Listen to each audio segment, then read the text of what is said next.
of freedom passing.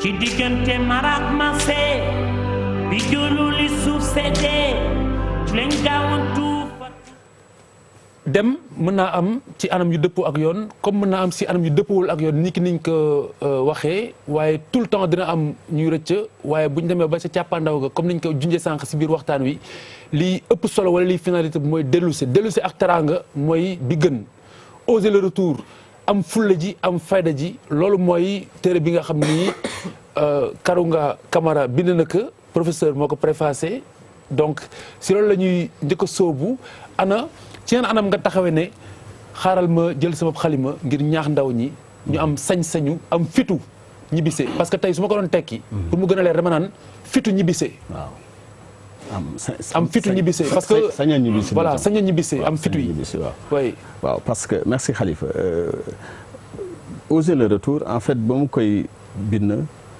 c'était pour partager benn expérience mais partager expérience bi boo koy def mën nga ko def ci anam yu bare donc mais bëgguma woon mu nekk ni roman ni biographie autobiographie naan damay nettali fi ma jaar ak ñoom seen en fait dama rendre compte que ni dama dund comme beaucoup de Sénégalais ils ont vécu j'ai vécu dans ce pays j'ai eu l'occasion de voyager et à un moment donné me rentrer au pays pour monter une entreprise avec des amis et donc au départ c'est vrai que Paris la woon et que j'avais même pris des risques en démissionnant de mon travail pour rentrer alors que traité de fou voilà alors que j'avais même un CDI là-bas donc et après je me suis rendu compte d'une chose que expérience boobu ma dund am na ñu bari ñu ko bëgg dund parce que il m'arrive encore may voyager et les gens me posent des questions mais ça li nga def loolu laa bëgg a def et aussi booy xoolee actualité bi tu vois énormément de personnes léegi médias yi ils parlent beaucoup de crise migratoire xam nga ambassadeur son excellence wax na ko léegi gars yi dem yi rek la ñuy wax mais am na gars yi ñibbisi il y a énormément d'Africains et de Sénégalais qui rentrent au pays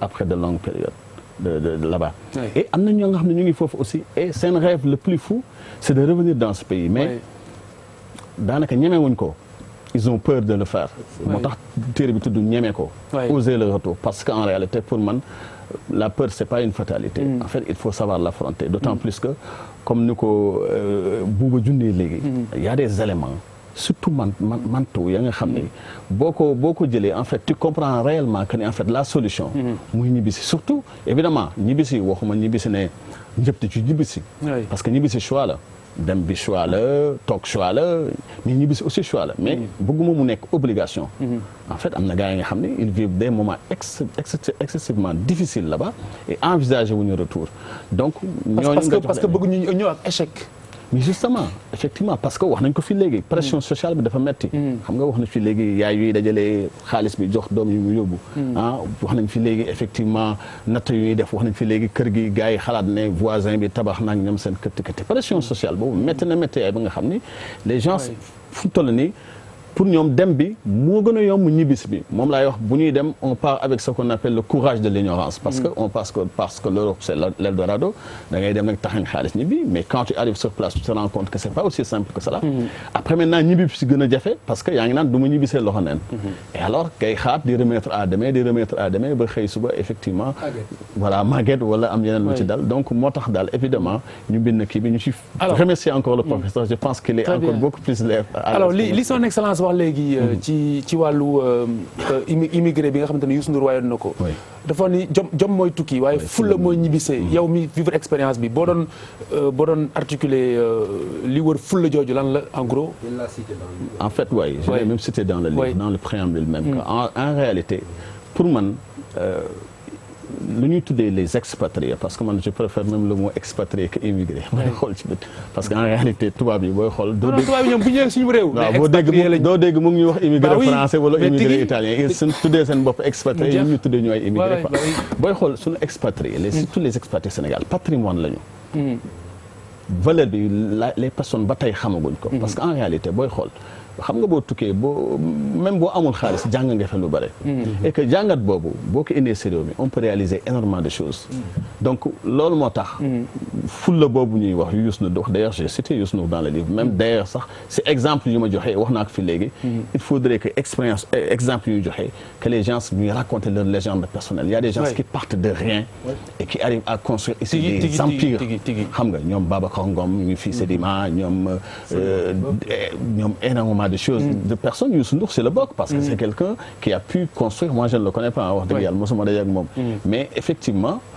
en partant de zéro il a pu aujourd'hui construire quelque chose ba nga xam ni c'est exceptionnel et que loolu exemple yi war a woon jeunes yi pour que ñoom ñu mën a moom laa doon expliquer léegi tout à l'heure ba ma lay wax si ñetti points yi nee na troisième point bi orientation la parce que ñun lu ñuy souffrir suñu problème fondamental bu gën a garaaw ci africain sénégalais en général mooy lu ñuy Idriss Aberkane ci livre am boobu muy tuddee libérer votre cerveau tuddee impuissance apprise ça dafa mel ne dafa am benn logiciel bu nekk suñu bopp benn application bu ñuy wax bu ko sax jéem mënul nekk n'essaie même pas mënul nekk donc day mel ni les éléphants xam nga éléphants yi nekk si cirque yi ak en Inde les cornacs xam nga éléphants neex la yeew pourtant dañu leen di yeew ci ay tànk rek takk leen ci kii du ñu bouger qu'est-ce qu'ils font bu ñu nekkee xale à bas âge li leen di yeew ils grandissent avec ce concept-là en pensant que dès qu'ils sont attachés ils ne peuvent pas se libérer et bu ñu màggee bu yee qu'ils sont attachés ils restent immobiles ñun depuis le passage du colon l'Africain dafa sentir que ni tant que demul Occident tant que demul bitim réew mënul réussir alors que loolu impuissance apprise la dafa law sax law ngeen baal ma ci wax ji dem na ba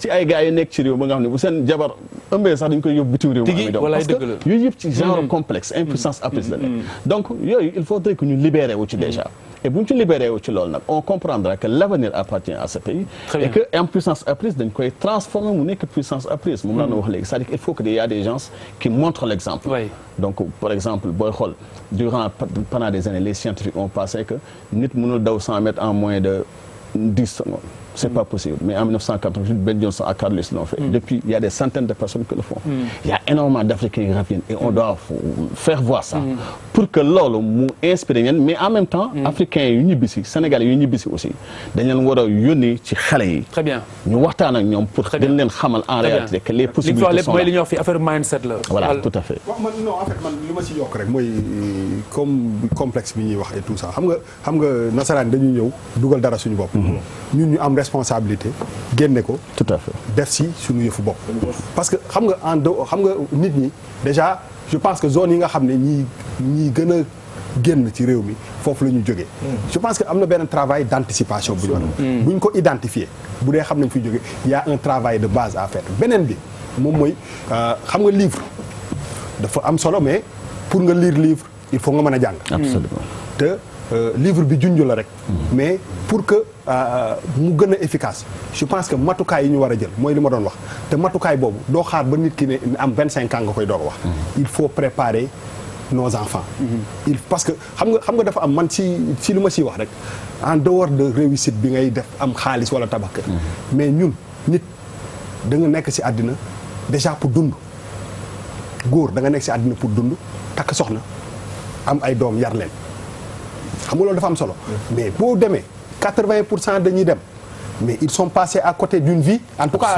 la vie active là la vie active parce que li si gën a grave mooy xam nga ku jàng sax dem yokk sa xam-xam xam nga comme professeur bi c'est important mu dem jàng yokk xam-xam mais am na ñoo xam ne dañuy dem Europe 20 ans wala Amérique wala fenn 20 ans jànguñu fa métier parce que doo fa demee li ñu lay wax mooy kii wittal pom yi amul benn métier nga dem 20 ans boo ñëwee fii sa jabar xamu la sa doom xamu la yaa may déglu amuloo xam-xam mais loolu pour man angle de communication bu am doole la il faut que nit ñi ñu apprécier la vie ça veut dire que et pour vivre il suffit pas d'avoir des millions ça veut dire que am na loo xam ne c'est sacré mooy parce que nit ci entre 20 ans ak 40 ans si ngay actif wala 50 ans léegi boo demee ba ñëw nga dem fee rey sa bopp boo ñëwee sa jabar xamu la say doom xamu la amatoo kàttan te amoo xam-xam et finalement tu es parti pour rien du tout am na benn gune buy way taay benn gune bu rappeur mu ne ku xeebul sa noos yaa ngi noos.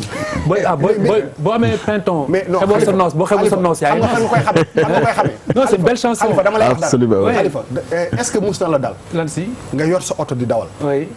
nga am benn li ñu naan bad day. oui un mauvais jour. ça arrive oui. ou mun na nekk nga xuloo sa kër. mun na nekk nga xuloo sa patron. wala nga mere sa xarit. wala nga xuloo sa jabar. wala nga xuloo sa frère wala lu mu mënti nekk. wala yoroo am nga problème. moo xam ne ça te travaille ngay romb yor sa Mercedes wala nga yor sa oto bu rafet. yor 100 000 sa poche. romb benn waay ci bopp koñ bi. waa ji taxaw fa muur la ni kii 1000 francs moo la si kii bi. mais mu am benn joie de vivre boo xam ne da nga koy yëg. mais est-ce que xam nga lenn. man maa la wax lenn. mooy ko xewul sa noos rek non mais moom laa lay xam nga lu tax. xam nga lu tax gis nga en réalité. pour man angle de communication yooyu. li ñu war a pour nit ñi apprécier. dund c'est pas parce que damay dem Europe. doo am million. parce que boo Europe aujourd'hui ña fay dem yëpp kañ ngeen gëj a dégg immigré bu ñëw di amatul yooyu de. amatul ça n'existe plus. mais est-ce que pourquoi ñun angle de communication. duñ ko vulgariser loolu léegi xam nga lu ñuy def dama fàtte turu xale bi mais il faut trouver le rappeur là invité ko ci télé bi. ñuy wax ay ku xeebal sa noos mu wax ko amee boo amee pinton xeeboo sa noos yaa ngi noos. mais ba pare pinton dafay saf. bah attends nit dina jënd ginaar saaf ko nga jël pinton mu dax surtout boo ci defee kii. tuuti xorom ak kaani bu sew. waaw yow xam nga boisson Marc Diallo. Marc Diallo déedéet. xamoo ko déedéet. déedéet xaw Marc Diallo dañu daan pause dañu dem jënd. non Charles bu fi nekkoon wax la mooy lan. ah mais parce que moom bëggoon naa. Charles il est devant vous ouais. non on a fait le lycée ensemble. ah bah très bien. dañuy lekk 10 heures pinton naan Marc pinton ak a neex si ndekki. waaye non mais tongoor mën nañu faa jaay ndekki dafa neex man mënoo ndekki. ñoom Assane Gueye. man damay ñëwaat si. oui oser les retours daf ma xaw a parce que sama mos a voyage sama yoon bu mujjee Paris par exemple si Tour Eiffel bi. oui ma gis dafa bëri ay boy sénégalais. oui yoo xam ne dañuy ñëw di wax la nemee ko quoi grand yi machin mais boo gisee li ñuy jaay. après tu as honte. da nga ni yërëm. ak ils sont sur le qui-vive à tout instant ñu ngi xool ndax. seere si jàpp ñu leen. c'est pas trop waaw dama taxaw Tour Eiffel ça m'a vraiment marqué loolu lu ko jar. dundoo nooyoo lekkoo amoo xaalis en plus. dundoo waaw parce que psychose boobu tiitaange bi ngay xëyee. ñuy ay Sénégal di làkk olof ngay booy grand bàcc laa tudd kii. tu as mal en tant que Sénégalais. mais loolu wax booy yàlla baax na. mais yàlla baax na ça ne règle pas le problème. voilà pourquoi je dis oser le retour bi. dafa kéemaan nañu. am fulaax fayda waaw ba pare. son excellence loolu moom. yooyu yéen si ëpp expérience c'est que pour man au-delà de préparer ay bases de retour ay conditions de retour il faut trouver les Sénégalais là où ils sont pour moom benn contact de communication d'information c'est de la même façon par exemple pour anecdote bi nga joxee benn xale bëggoon dem sànku ji nga ko Serigne Touba nii il est revenu mu nga dem par exemple ma jël cas France bu gën a pratique les gens peuvent discuter. mais il le fait hein il a fait beaucoup d'interviews avec des jeunes Sénégalais. non c'est à travers toi lay jaar pour mu nekk non dégg naa sax benn boy bu naan la c'est pas parce que yaa ngi toog. mais vraiment ni ngay def bu ko ambassadeur doon def.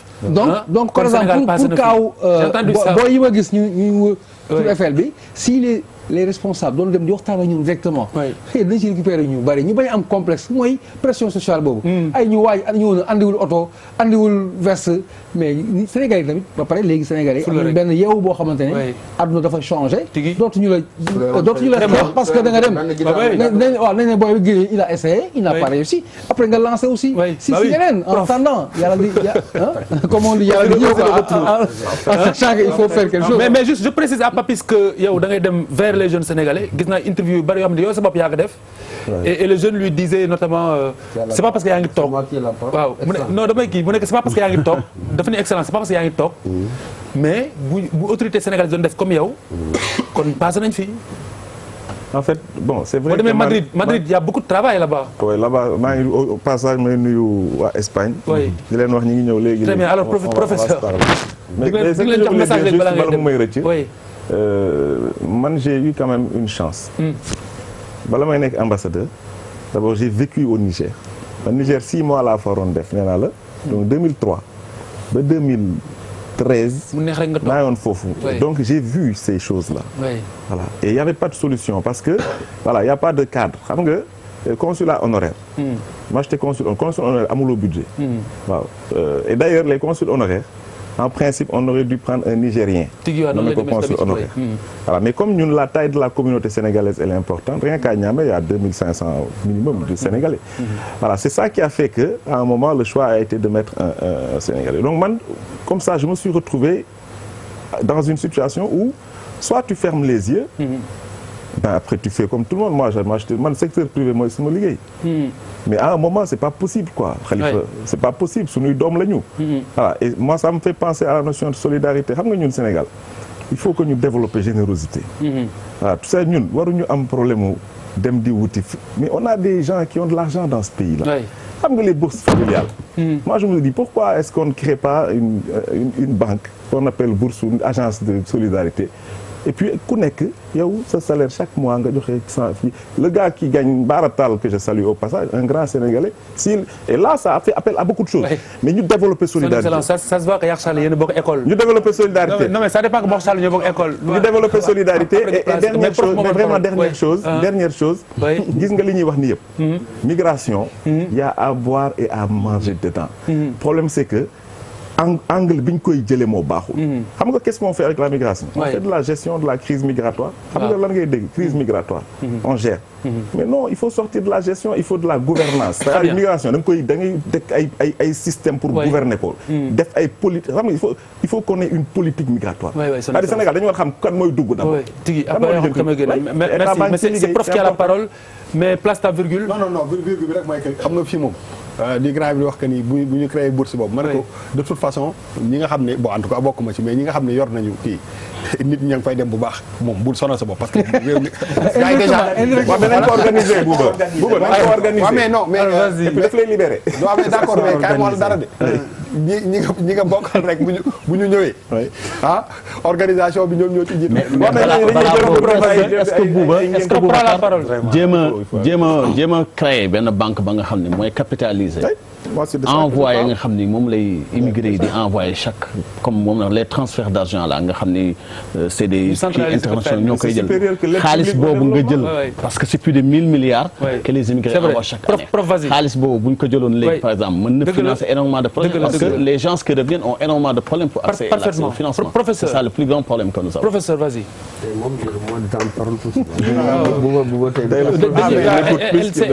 dañuy ganale élage bi rek. waaw non man nañ dellu la woon fa woon de. la woon fa woon amu fi de léegi àlla ji nga de loolu amul loolu de. waaw aux jeunes de retour bi c'est pertinent il faut le féliciter. il faut dire que je ne le connaissais pas il m'a été présenté par Charles. un ami à Charles moo ñu boole. et quand j'ai accepté ma defal ko préface bi parce que vraiment le livre contenu bi nga xam ne moom moo nekkoon ci biir livre bi. dama yaakaaroon ne jaroon na ñu préfacé ko et puis ma d'accord ak Papis ne lu ñu war a wasaare la bu ko defee nit ñi mën a xam wax dëgg yàlla nekk ci biir téere bi parce que c'est un livre d'excellente facture gis nga ko il n'est pas très volumineux c'est une expérience mais une expérience qui devait être partagée par tout le monde léegi nag am na loo xam ne excellence bu ñu koy wax il faut que ñu nangu ne dafa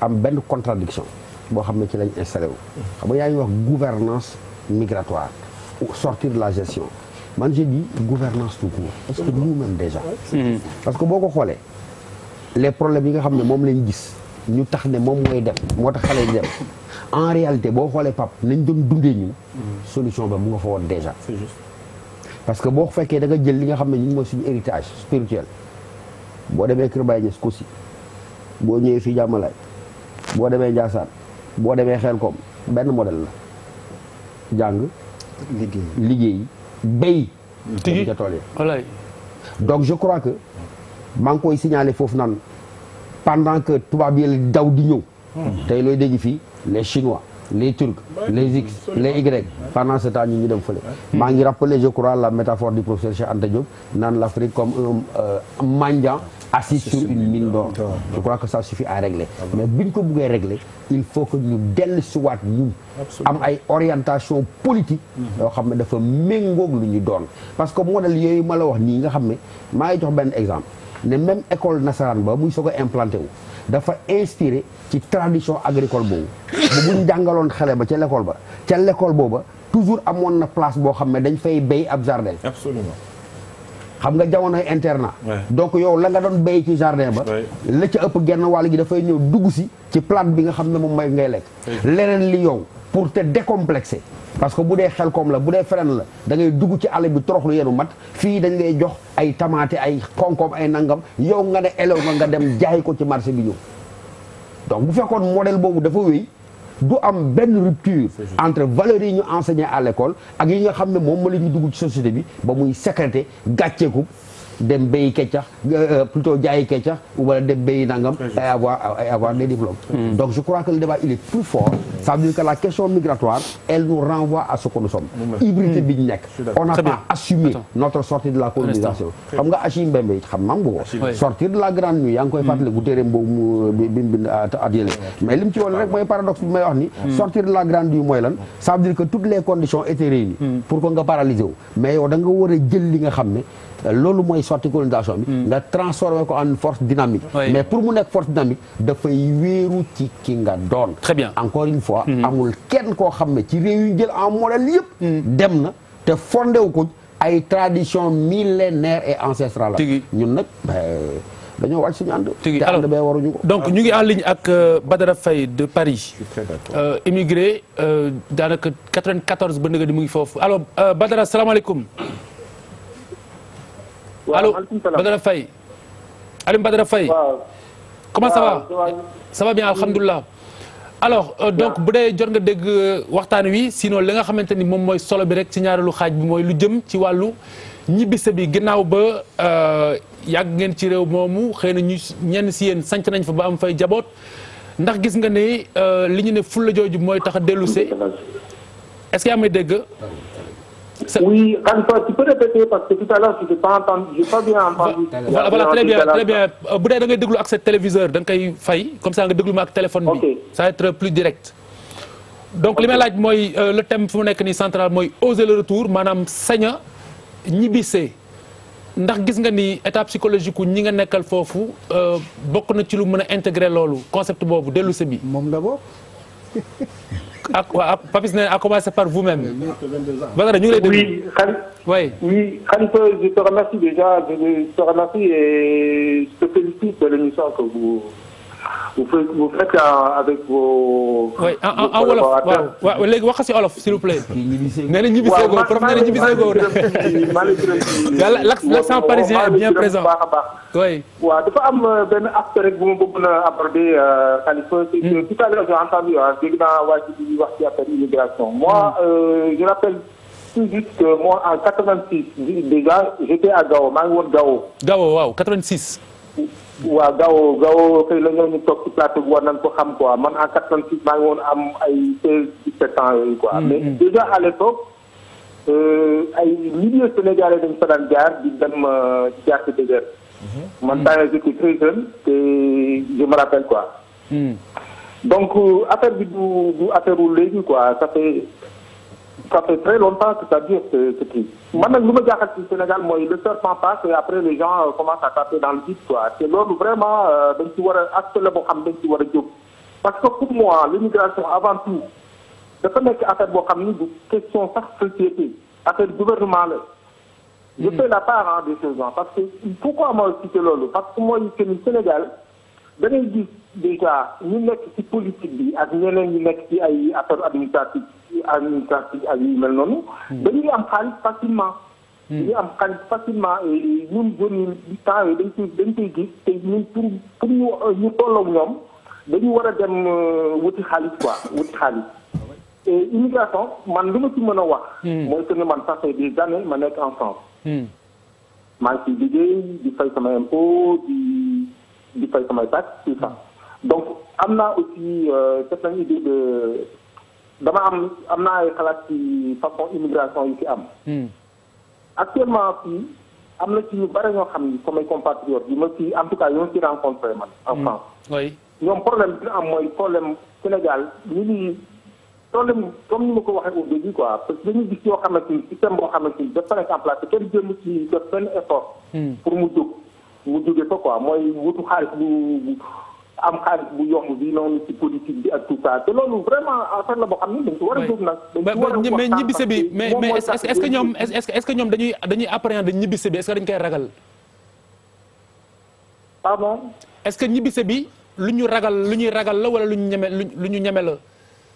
non ñu ragal la si man du ma journaliste mais par de temps en temps man dama curieux quoi damay waxtaan di jéem a xam aussi mentalité gars yi tout ça mais loolu lu ñuy ragal la parce que dañuy suivre événement yi foofu Sénégal dañuy gis. mais lan lañ ragal précisément pour terminer précisément lan lañ ragal. bon lu ñu ragal mooy ñu bañ a am mënu fa am Sénégal mënoo fa def dara loolu mooy wax ñëpp mënoo fa loo fa def projet boo fa taxawal mu daanu tout ça mooy même man sax di wax ak yow loolu daf may. très bien merci beaucoup. merci Badara Faye alors pour dañu ragal projet bu ñu fa taxawal Sénégal mu daanu. waaw c'est vrai que ça c'est légitime. peur boobu c'est une peur très légitime. effectivement wax nañu dëgg. c'est vrai qu'il y a énormément de personnes yu tenté ñibbisi et ça n'a pas marché. wala nga ñëw óolu ak nit mu lekk say koppar. wax dëgg yàlla loolu dafa am. effectivement ñun en réalité ñun effectivement man mi sax dund naa quoi ñun ñëpp on a vécu ça quoi. mais évidemment loolu la doon kii bu doon wax léegi. mooy aspect mental mindset bu doon wax. c'est-à-dire que il est important nga xam ne aussi un projet. du mbir bu c'est pas ñu jàng def dans le long terme. pas dans le court terme du mbir buy am du xëy sotti. beneen bi mooy que. ñun pour pallier à tout ça qu'est-ce qu'on a fait on a créé un réseau qu'on a appelé Ndari. c'est-à-dire que déjà immigrés yi bu ñu ñibbisi dañuy xaw isolé wu et isolement boobu il faut d'abord le rompre et pour rompre l'isolement ñu créé benn cadre ba nga xam ne dañuy concerté wu ba pare dañ di jéem a bénéficier de l'expérience et des compétences de chacun d'entre nous et ça c'est fondamental ba pare jéem a créé lu ñuy wax naan le pouvoir d'agir des membres yi su nekk li nga soxla nga laaj ko sa morom. yéen a bokk benn secteur vous essayez de travailler ensemble am na sax ña nga xam ne c'est des membres ya nga xam ne ñibbi seeguñu. benn réseau ngeen di teg en Espagne par exemple on a beaucoup de membres en Italie on a beaucoup de membres. et même membres yooyu dañuy waxtaan ak ñu nekk fii. ñuy tënk ay projets di créer ay di waxtaan ci sunu biir di jéem a mais effectivement li mu wax li dëgg la c'est vrai que y a énormément de problèmes pour gars yi ñibbi si mais loolu aussi mën nañ ko surmonter. nan lañ koy surmonter mooy jéem a créer un réseau et jéem a di waxtaan sunu biir ba pare jéem aussi di tënk ay projets parfois tu vois les gens dañuy dem ci ay projets individuels et là il faut éviter de faire ça parce que je le dis très souvent on est beaucoup plus intelligent ensemble que tout seul et on a tendance parfois ñu dem ci ay projets téléphone bi nga wax ak man oui Papis dencal téléphone bi ma ñëw parce que am na loo xam ne ce qu'ils appellent loo xam ne aussi ce qu'ils appellent projet de projet parce que boo ñëwee jël benn je suis désolé am na yoo xamante ne moo tax ma ne en amont il faut moom benn paaw parce que ce que les gens appellent parfois projet franchement loolu du projet à 99% du dox mais explique si mais explique dama ne explique non dama am na ay cas c'est que non c'est un problème global j'ai pas besoin de détailler moo tax ma ne en amont pour régler ce problème il faut moom benn organisation boo xamante day anticiper. quelqu'un qui n'a aucune formation en immobilier. en immobilier ñooy la immobilier dafa dox. waaw envoie l'argent nga ne pay ci biir ne pacax daan. waaw ay lempo yu toll nii dal sa ko nga ne mais mon projet. non une précision par rapport ak li muy wax. professeur bàyyi s'il te plaît même loolu nga wax immobilier sax xëy na sax boo xoolee coût d'investissement bi sax xaw na sori am na yoo xam ne c'est encore plus misérable. ay somme ay nga dégg ne waaye dama investir sama xaalis combien autour de 500 000 wala 100 000 ça peut démarrer une grosse entreprise c'est possible mais autant ñu def ko dans des conditions vraiment réfléchies et avec des chances de réussir un peu quoi. non li mu bëggoon wax mooy man ci li ma xam OIM ñi ngi investir ci aider ñi nga xam ni ñi ngi ñëw xawma lan la ci jot a gëstu moom ci livre am bi parce que wax dëgg yàlla ni ma wax ni ma ñëwee daf ma xaw bett ak téere bi jotuma ci ba jàng ko xam lan la ci dëxëñ mais xam naa ni l'harmattan lu ñuy siiwal moom loo xam ni la lu sérieux la lu mucc ayib la mais man par rapport ak li Papis di wax ak interrogation yi muy émettre OIM xam naa ni ñu ngi ciy béy serre noire mais excellence man dama xamul xëy na rek ci sama xam-xam bu gàtt aussi état bi lan la mettre en place wala yan structure pour ñi nga xam ni leen OIM di aider pour le retour parce que y a des sommes qui sont avancées et des chiffres qui sont disponibles et même dans les zones comme Kolda Thiès ci rapport bi ma jot a jàng Dakar am na ñoo xam ne fii la ñu soqeekoo ci aide retour bi Tambacounda exactement zone yooyu am na ñun ci aider ñu dellu si jigéen ñi nag néew nañ ci moins de 10% la ñu mais la plupart ay góor ñoo ci bénéficier te dañu leen jël ci aspect yëpp ba ci aspect exactement ba ci aspect psychologique pour les accompagner et les raccompagner dans leur famille moo tax ma ne excellence côté boobu tamit piste de réflexion la bu ñu mënoon taxawal loo xam ni dina mën a gën a dëgëral retour boobu ñuy wax ak Papis ku ñëw investir mu bañ nax saa yi donc donte entrepreneuriat nag moom dafa am part boo xam ni risque day ci am je permettrai dama bëggoon nga pare dama bëggoon nga jeexal waaw d'accord vas-y je parle de deux choses xam nga aussi la responsabilité personnelle la xam nga Khalifa mënoo jóge ci dëkk bi dem France wala nga dem États-Unis toog fa 15 ans tu veux revenir ici qu'on te déroule quand même le tapis rouge. waaw loolu nekk nan waxante dëgg. c'est-à-dire que on a assez de problèmes ici au Sénégal yoo xam ne ñoo xam ne ñu ngi rek bëgg a dem demuñu c'est-à-dire pour man góor yàlla bu mu mënti doon nga jóge fii à 18 ans kii dem extérieur toog fa 10 ans soo ñëwee tu dois être responsable yow sa réussite c'est-à-dire que il faut que ñu xam bu ñu demee extérieur. bu ñu fa jëlewul xaalis jëlee fa méthode organisation ak vraiment ak motivation réussir parce que aussi dañu waxante dëgg on a ñun ci suñu mentalité culte du travail et de l'organisation amuñu ko bu ñu xasee ba tukki nag dem ci dëkk tubaab bi def fa 15 ans saa waay boo ñëwee fii boo pour man ku dem France wala dara indaale 20 millions yor ko ak ni mu méttee soo échecgee yow la neex parce que boo ñëwee fii bëgg a construire un immeuble te mënoo ko yor mooy ñooñu jóge France est-ce que mën nañu dem def de petits métiers par exemple ubbi benn affaire bu ñuy raxasee ay oto non dañuy ñëw bëgg def benn affaire boo xam ne amuñu ci benn formation donc je pense que aussi il faut que nit yi nga xam ne ñoom ñoo nekk extérieur parce que gis nga ni dem bëgg a dem ngay amee envie billaahi wallaahi taalaahi envie bëgg a dellu si moo ko gën a bëri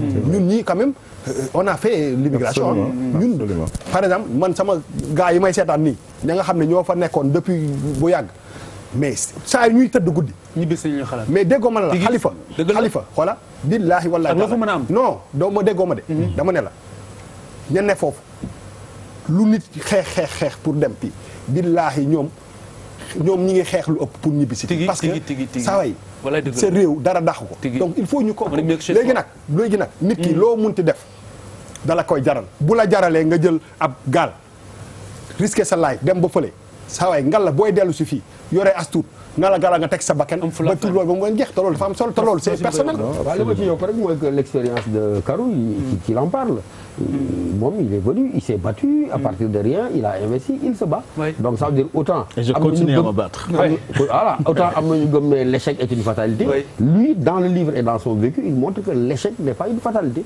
il a eu le courage mu dellu si deux mu jël am kopparam def ko ci réew mi di ko ñefe di ko sàmm amu ci ay milliards mais mu ci am sutur absolument c'est du vécu. Alors son excellence merci Khalifa mais xam nga des étudiants je pense que même yéen man dama leen def benn proposition xam nga émission bi da nga ko commencé ak benn aspect politique c'est-à-dire il faudrait aussi que ceux qui aspirent à diriger le pays que vous les interrogiez sur ces questions-là. Absolument. Ça, c'est la première chose. C'est-à-dire il faudrait que les gens dans ce pays-là commencent à parler programme. Monsieur, vous voulez diriger le pays.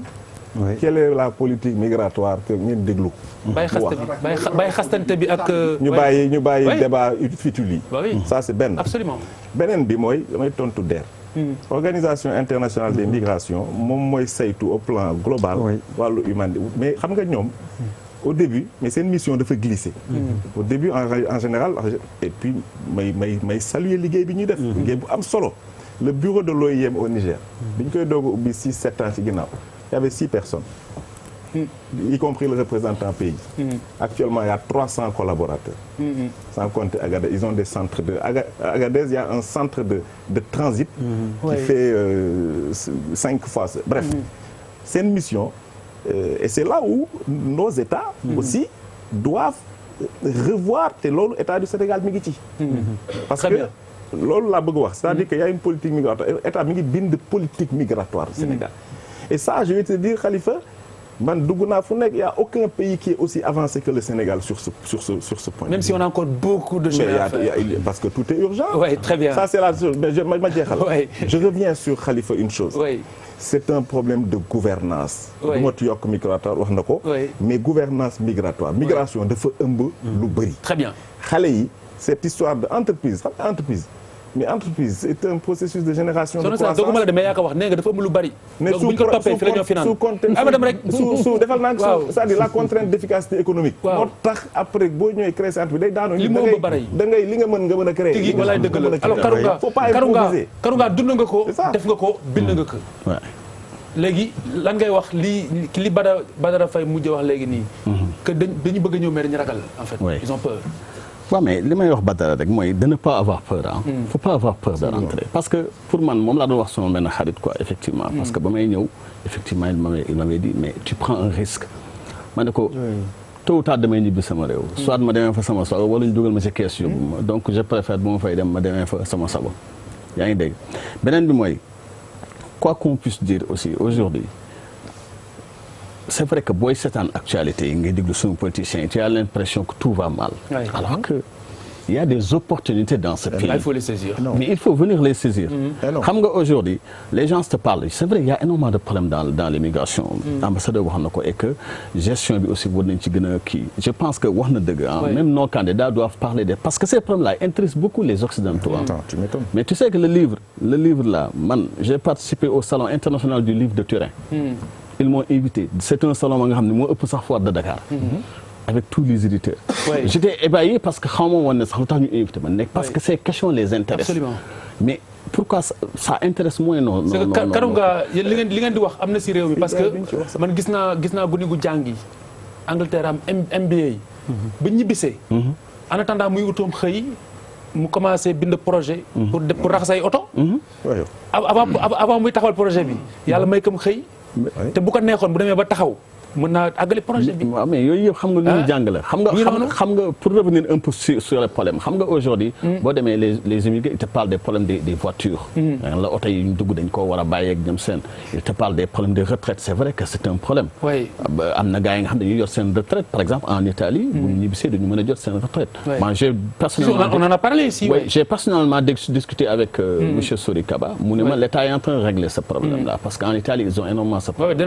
des problèmes de logement par exemple parce que yaa ne am na ñu ne état bi waxoon na fi un immigré un toit yooyu yëpp mais yooyu yëpp aussi c'est vrai que amuñu jot di ci waxtaan parce que problème yi bari na mais li ëpp solo daal Abdoulaye Wade avait un programme de retour oui bien sûr mais ce programme là je pense que c'était juste pour apporter une réponse au phénomène Barça c'est-à-dire que c'était très intelligent loolu nag moo fa war a jóg waaw mais c'est vrai que kii boobu ñun aujourd'hui avec on est en train de négocier dans le cadre des réseaux avec l'ANIDA pour ñu octroyer ñu ay terres parce qu'il y a énormément d'immigrés qui veulent venir daal di bay. Merci beaucoup Bouba waxal gaaw parce que yaa ngi ñam am na loo bëgg a wax.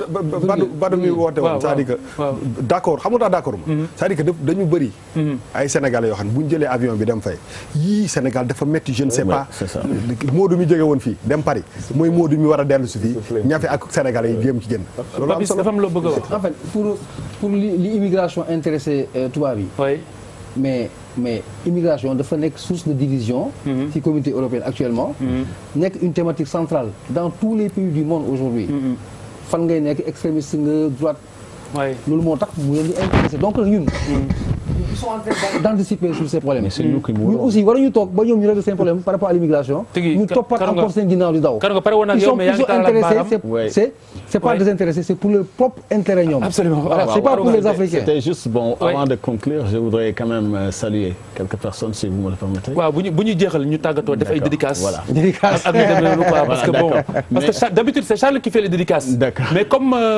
sab xarita xëy na tey mën ngaa jël place am nga def ñu dédicace waaw fàtte ma leen léegi damay bëgg a wax kii bi pareegul de prof yaakaar bi ngaa ñibbi de alors émigration des Africains oser le retour Karunga Kamara je pense que c'est à lire quoi donc livre bu am solo disponible à l'Harmattan je salue au passage ñu remercier monsieur Diallo directeur de l'Harmattan vraiment ak ñeneen ndax ñeneen ñi nga bëgg a remercier yëpp bu ñu paree si gis-gis bi rek ñu def ko tout de suite mi doon gaara ni bi jolol yu teddi ci melax yi xawe laax yeneen yu mel ni lu doon di ngir liberté. Alors gis-gis bi njëkk mooy bu Thierno Alassane Sall di leader u Sénégal des valeurs mu ne arène nationale ak centre Abdou Diouf bi ñu fi tabax à coup de milliards amul benn njariñ c'est inutile Papis. Pour moi, on n'a jamais trop suffisamment d'infrastructures dans un pays. D'ailleurs. waaw loolu de ñi koy jëfandikoo voilà ñi koy jëfandikoo duñ ko wax rawatina ni ngay wax sportif yi soxla woon nañ ko doon ko sàkku mais xëy na moom neneen la bëgg waxee que politique du pain et des jeux la ñu. alors son excellence Je pense que le développement d'un pays, les infrastructures, c'est très important et je pense que moom il faut qu'il s'adresse aux sportifs de ce pays-là, il aura une réponse. Karouga. Bon man dama koy analyser beneen côté quoi je pense que boo jëlee 3-4 ans si gannaaw il dirait pas ça. il dirait exactement la même chose quoi. Alors professeur. je suis d'avis ak li wax ça veut dire que même da ngay dégg débat bi pourquoi defuñu fa université def fa arène je dis non da ngay def université def arène. voilà vous avez dit c'est ça bon il faut Bouba. waaw mais bon ak lamb bi nga xam ne moom mooy suñu yëf je pense que 2000 lan la ñu nekk nii 18. il me semble oui. waaw ñu am seen léegi yëpp dañ ko jéggal football ak basket ak yëpp. Absolument. lamb ji ñu am ko ñu am benn endroit ñaata place la. 20 000. waaw est-ce que mat na 20 000 waaw. oui 22 000 je pense 25 000 quoi plutôt. c'est-à-dire que symbole bi bu lamb. moo tax ñu am fenn foo xam ne dañ ko def pour lamb. je pense que c'est bien franchement. alors ñëw si bis topp alors. Il y a rien de mauvais. kan moo si topp. alors docteur Yaye Fatou Diagne il est psychologue clinicienne mu ne Wade cherche à faire de la vie de Karim une rectification de sa propre vie comme si Wade dafa bëgg a jël li mu laj yëpp mu fexe ba doom ji matale ko Papis. mais Wade li mu laj est-ce que bari na Wade il a fait son parcours Karouga. Il a été président de la République. C'est une experte qui parle en psychologie, hein, peut-être on peut lui faire confiance. Psychologue. Alors, son excellence. waaw mais je pense que c'est légitime hein. Je veux dire que xam nga doom dafa fort aussi hein. C'est-à-dire on ne peut pas on va reprocher tout ce qu'on veut à Wade on lui doit beaucoup puis doomam la maintenant après chacun pense ce qu'il veut.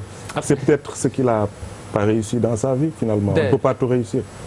Finalement Wade incontournable dans la vie politique de ce pays. loolu la may jox. tout tourne autour de lui. moom nañ ko nangul li mu moom quoi. toute rectification de sa propre vie une vie ne se rectifie pas. C'est vrai que c'est une psychologue qui parle de formation mais une rectification de sa propre vie dama xamul ci transcription bi la. wala ci discours bi en tant que tel. bon ce qu'il peut y avoir c'est vrai que mën ngay projeter tes fantasmes. ce que je n'ai pas réussi que mon fils puisse le réussir. oui mais que ça rectifie une vie ne se rectifie pas. non pour man rek c'est vrai que peut-être ci ak Karim Wade ak papaam mën nañ ci fanaan di ci wax mais lenn moo óor mooy que président Abdoulaye Wade au moins war nañ ko jox assez de respect ci moment bi pour ne pas wax ci lii ci moom man loolu laa xalaat. Très bien alors Absolument. au suivant.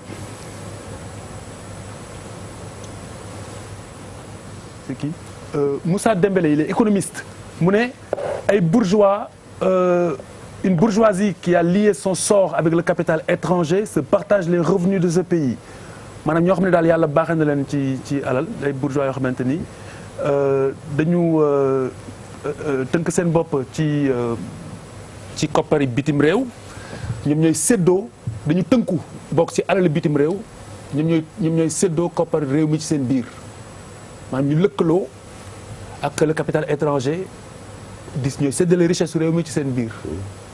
traduis pas pour moi j'ai compris. non c'est surtout pas pour toi professeur. D'accord. En réaction. Oui. Bon d'abord dans la forme langagière. damay sourire tout de suite. parce que ça me rappelle tout le vocabulaire. marxiste et marxisant d'une certaine époque, bourgeoisie, capital étranger, mais bon, en rapport avec le contexte actuel, on se rend compte que de plus en plus, c'est un pays enjeu, particulièrement le Sénégal. C'est une raison d'être fier, mais c'est une raison d'être prudent. Ça veut dire que am na lu ñu yor, parce que chinois yi bu ñu fiy daagu, turc yi di ñëw, gars yi di xëccoo, ça veut dire que ñun am na lu ñu yor. lu ñu yor loolu. bu ñu ko asaaloo asa bombe. voilà loolu la ñu waxoon rek effectivement bi li prof wax la te defe naa waxoon naa ko bay passé. ñoom xam nañ seen i intérêt moo tax ñu jublu si ñun nañ am fulla ba gérer suñuy intérêt. là j'entends Papis là non. non dëgg la non waxal rek non. wax bi yëpp loolu la. man bon je voulais pas maintenant se commenter tout rek. c'est-à-dire ici bourgeoisie est-ce que c'est la bourgeoisie qui détermine la politique financière d'un pays ou pas. Est-ce que ça bourgeoisie veut dire État et inversement. bourgeoisie c'est certainement pas l'État. Non, bourgeoisie veut dire les tenants du régime politique actuel. Sans doute. sans doute. Tu vois que c'est une bonne question. Sans doute, tout à fait. Mais tu n'as toujours pas réagi. waaw xam nga dafa ne il a convoqué le marxisme bourgeoisie.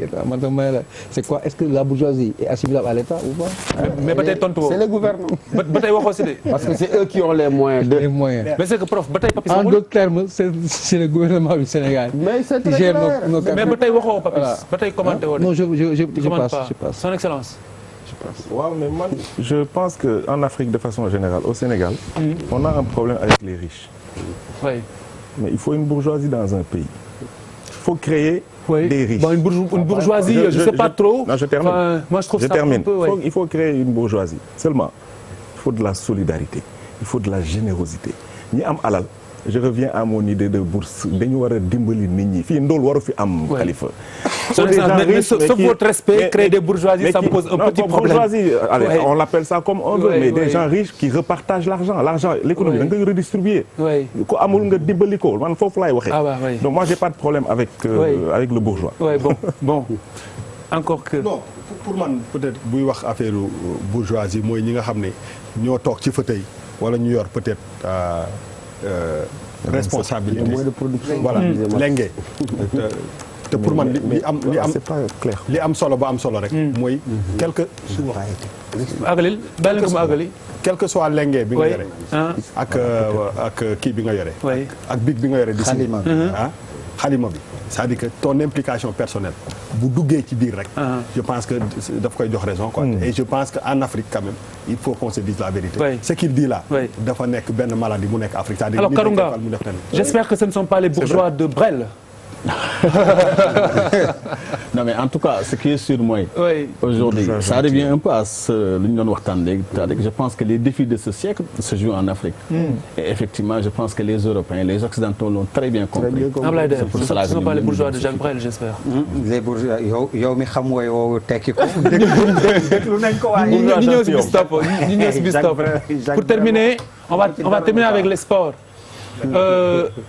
d'accord bon Abba on m'a mangé justement benn gis-gis de sport il s'appelle si je me rappelle du nom c'est un technicien qui s'appelle Tidiane aide-moi Cheikh Tidiane comment Cheikh Tidiane Badiane non c'est Cheikh Tidiane Badiane qui est non il est pas journaliste il est technicien du foot et il dit qu'il a l'impression que Aliou Cissé se cherche Karunga sur le foot. Ouais, absolument. Eh bien, est-ce qu'il se chercherait? Oui, mais tous les entraîneurs se cherchent. Quel que soit Alpha, il faut toujours se remettre en cause. Moi, je pense qu'il a pensé wolof en disant qu'il se cherche. Je pense que l'idée c'est. Non Khalifa pour man xam na bu baax li muy wax. Et donc critique bu faral dellu si la ci Aliou Cissé. Bon bu dee yaa ngi suivre sport comme ni nga ko. jiñee Karunga waaw moo tax man la critique buy revenir la souvent. comme affaire bi affiché wul mun nañ ko faram-fàcce très rapidement li mu bëgg a wax. mooy ba léegi jàpp nañ ne Aliou Cissé maa ngi jéem a traduire français parce que affaire bi nekku fii mais man comme jotoon naa ko gis xam naa li ngay wax moo tax dafa jàpp ni Aliou Cissé ba léegi ni ngay wax comme ni équipe type xam nga 2002 mooy li ñu doon wax day làmbatu pour être plus précis voilà moom reproche boobu la koy def moo tax xawma lu tax nga ni nag waa ji ci wolof la ko waxee ndax li mu wax c'est clair. D'accord. waaw man daal man lu may wax. parce que man damay tout le temps défendre Aliou Cissé parce que fii la jógee. mais li am solo ba am solo mooy que Aliou Cissé buy seet rek bu seetu. Coupe d'Afrique moom bu ko fee dañ ko dàq moom. alors. ah non Khalifa non bu ma dagg noonu. ah déet pare nga non xam nga gis-gis man maay gentil bàyyi la nga jàll. xam nga dagg waaw déglu ma rek xam nga dagg dafa am. si je viens être gentil je te laisse partir. waaw ok s'il te plaît. Alaaji après nga ñaanal ma après ma ñaanal waaw àggali. waaw léegi il faut ñu def benn ñaan sax pour suñu émission beeg. correction naka mais li ma bëggoon wax. xam nga dama ciy dugaale rek. dama dégg ñu naan affaire contrat Aliou Cissé. dañ ko signé pour. xaw ma 2 ans 3 ans dama ne ak équipe bii ñu am Aliou Cissé bu fi mënul indi Coupe d'Afrique nan seeti keneen loolu lay waxi dëgg. mais est-ce que ça règle le problème loolu. non dama ne nañ seetlu keneen. parce qu'en réalité boo jëlee cas de l'Allemagne Joachim Löw est là depuis 14 ans. non. bon les gars non mais les gars dañuy dem prof vas-y. donc il faudrait qu'on arrête en fait. il faut que bu am stabilité ci suñu équipe man je pense. mais Karunga yow il faut Coupe d'Afrique daal ñu invité la si plateau Abdoulaye Der wala Abdoulaye Der. waaw mais gars yi Der décrète pas. yow déggoo li mu wax Abdoulaye Der tu es le responsable de tous les sports après nga def ko débat. waaw ce qu'il dit là tegu ko. waaw li ma ciy wax mooy. en tout cas du ma technicien. mais ku bëgg football la maa ngi koy topp depuis très longtemps. am nañ góom boo xam ne. Aliou fajaluñu ko. waaw la psychose de la défaite. absolument la culture de la défaite. bu Sénégal mu ne woon seetlu ngeen. boo déggoon but ñu dëkk en tout cas ci quartier populaire yi. mais ça tremble mais bi passé. Sénégal mu ne 1-0. kenn yëngatuwul. Sénégal waa ji égaliser Sénégal mu ne 2-1 booy ne Thiel parce que à chaque fois il se disait. à la fin où ils vont égaliser ils vont nous battre. Aliou guérir cette maladie là.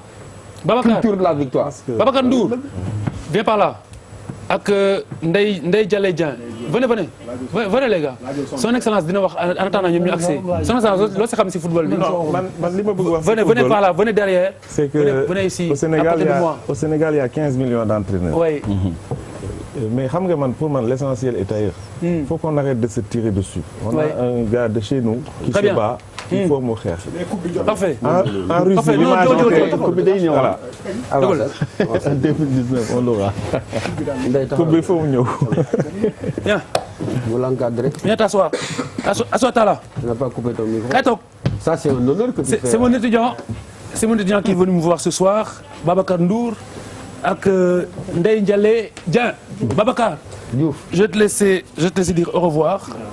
Tëjal émission. Mais tu m'as pas laissé faire. La prochaine fois, vas-y. Allez Babacar, ferme l'émission. Ouais, ñu ngi leen di remercier yéen ñëpp ci suivre bi ngeen suivre émission Jakaarlo di leen jox dig daje ba beneen yoon incha allah. Afrique Ndeye yow looy wax. waaw ñu ngi leen di nuyu yéen ñëpp di leen jox dig daje ba beneen yoon. beneen vendredi incha allah. Alors moi je dis excellent week-end. Est-ce que le professeur est bon? Attention hein. Oui. waaw non mais pare gu ma. oui. sama étudiant ñooy tàggoo. bu ñu tàggoo après mën da nga koy bàyyi mu tàggoo wala. waaw vas-y loolu laa jàngal émission bu jeexee jeexul. jeex na waaw après stop générique. temps bi jeex na waaw générique temps bi jeex na allez. ils refusent de te donner l'antenne. non mais je salue donc ils comprendront. waa Tivaouane nag lay nuyu sama dëkk ak waa réseau Ndari ak waa Enablis Sénégal. réseau d'entrepreneurs bu ma bokk amee. très bien à Insud Afrique aussi vous avez maintenant un truc. ak Cora communication. am ngeen je salue son excellence. oui. soppe yi di leen wax ni ñu ngi dem Espagne mais xool baa ngi Niger. très bien Espagne ñi ngi ñëw. On va se parler. Excellent week-end. Excellent week-end. Au revoir. Excellent week-end. Merci beaucoup.